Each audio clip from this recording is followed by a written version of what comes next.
as they are. If somebody bets a vessel, a boat at Cape Coast, and you decide to go to the north, go to the Bono area, get to the Ashanti area, get into the Asin area, and you are chasing your own people, the strongest amongst them.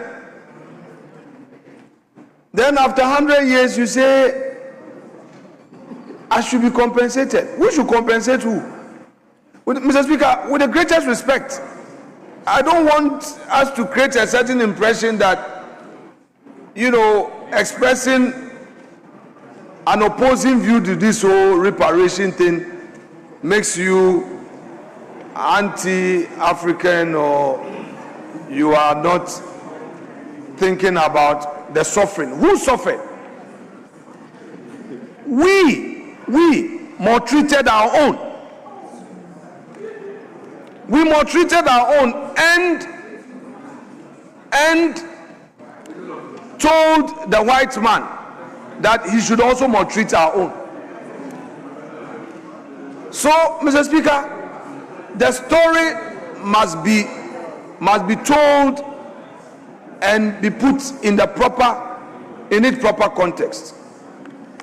That notwithstanding, Mr. Speaker, it is also a fact that inhumane treatment, the unfortunate humiliation, the marginalization, the injustice, the abuse of our ancestors who became victims of this slave trade, Mr. Speaker, must be condemned, and I so condemn him.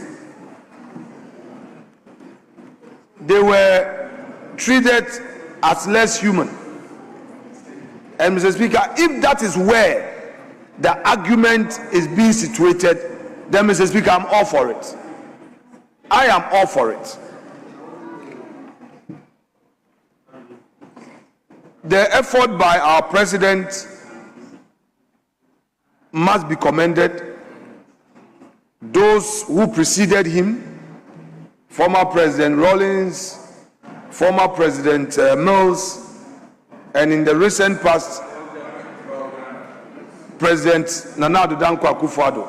Mr. Speaker, they've all preached this concept of getting our people back home, especially those who have lost their ancestry.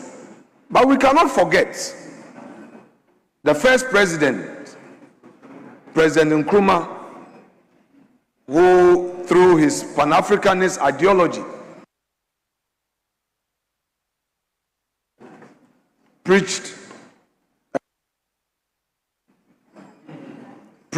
and spoke about slavery and the need for us to re-identify our personality as Africans. Mr. Speaker, a certain professor has written a book, and somewhere in the book I read that we live in a Kwekwanansi society. I tried to understand what that professor meant by this. The understanding I got was that as Africans, we don't love ourselves enough. We can give true meaning to this resolution if we show much love to one another.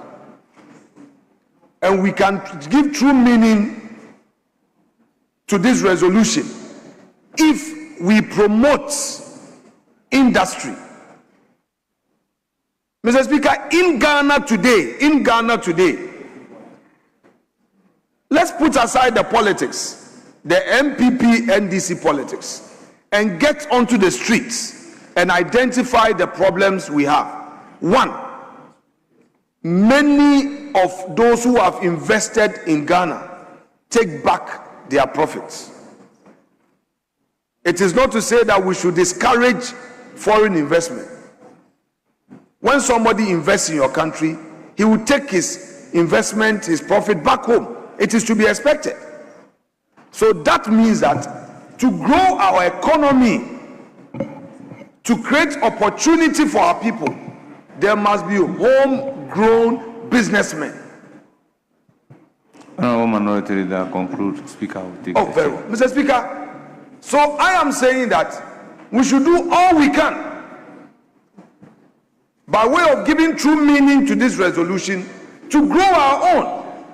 And our friends in government have a golden opportunity. Encourage Ghanaian enterprise, build Ghanaian businesses. Let's help Ghanaian businesses to grow.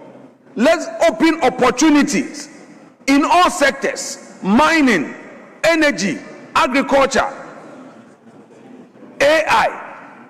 Government should open such opportunities for Ghanaian businesses, because when Ghanaian businesses get such opportunities, they would use the profits to reinvest in the economy, and our own people would benefit.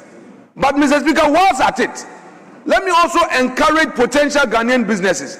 When you get the opportunity, use the opportunity and use it wisely. Don't mismanage the opportunity. Invest, and invest well.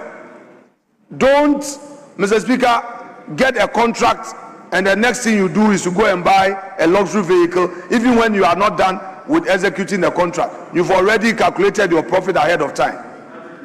Mr. Speaker, these are very critical. Without more, Mr. Speaker, I would want to end here and believe that another opportunity will come for us to have a much more in-depth discussion on this important matter. Mr. Speaker, I thank you so much. Yes, majority. Thank you very much, Mr. Speaker. And let me join colleagues to commend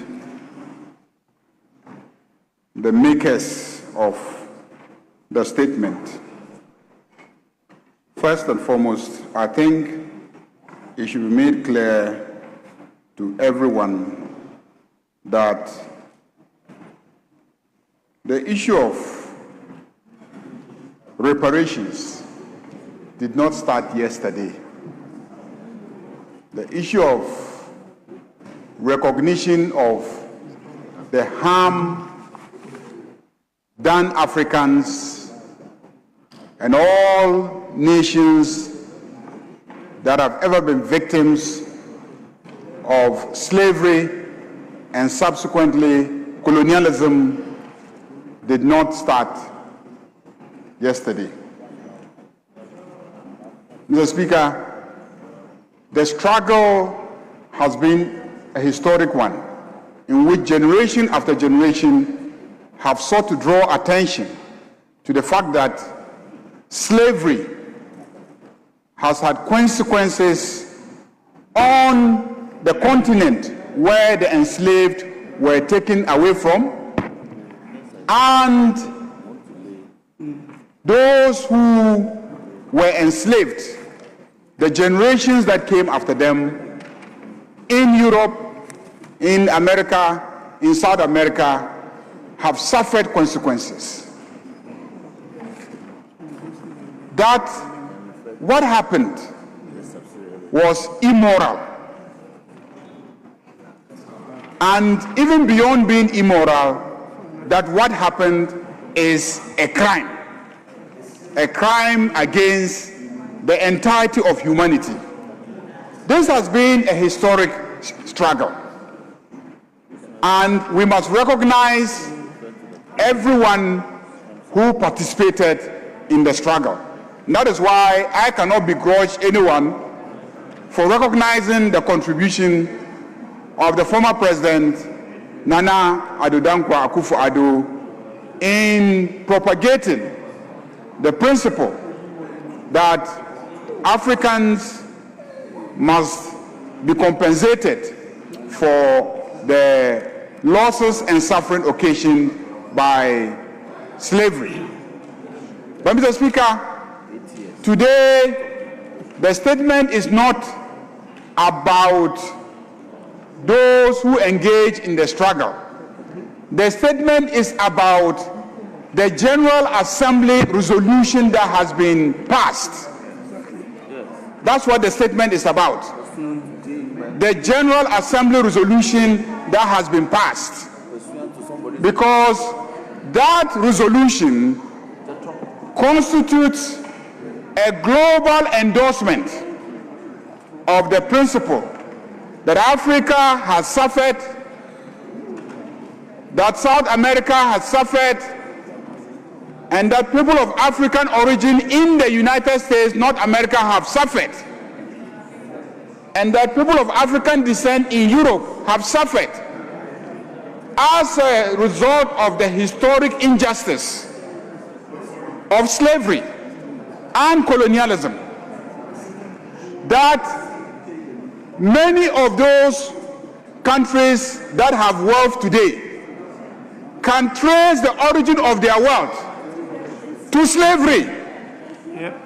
Many of the capitalist states today that have become rich started from plantations that were worked on by slaves, and that it is the labor of slaves that helped them to build capital, which later on, added to technology and other considerations, also led to the wealth that those nations are enjoying now. As a result, there is a need to share that wealth in recognition of those who have been the foundation of the creation of that wealth.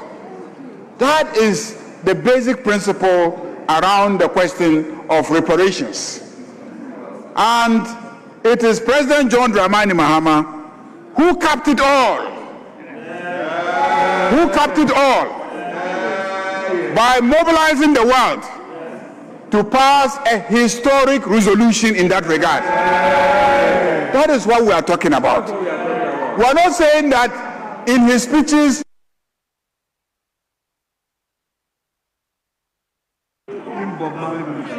we are not saying that President Akufo-Addo in his speeches in the past has never mentioned reparatory justice. Mr. Speaker, in fact, Bob Marley also mentioned reparatory justice. Peter Tosh also talked about reparatory justice. Marcus Garvey spoke about reparatory justice. Mr. Speaker, my history lecturer at the University of Ghana spoke about reparatory justice. So, Mr. Speaker, as for reparatory justice, many have spoken about it. But it is one man who took it to the UN and got the UN to pass a resolution to that effect. And that one man is President John Dramani Mahama.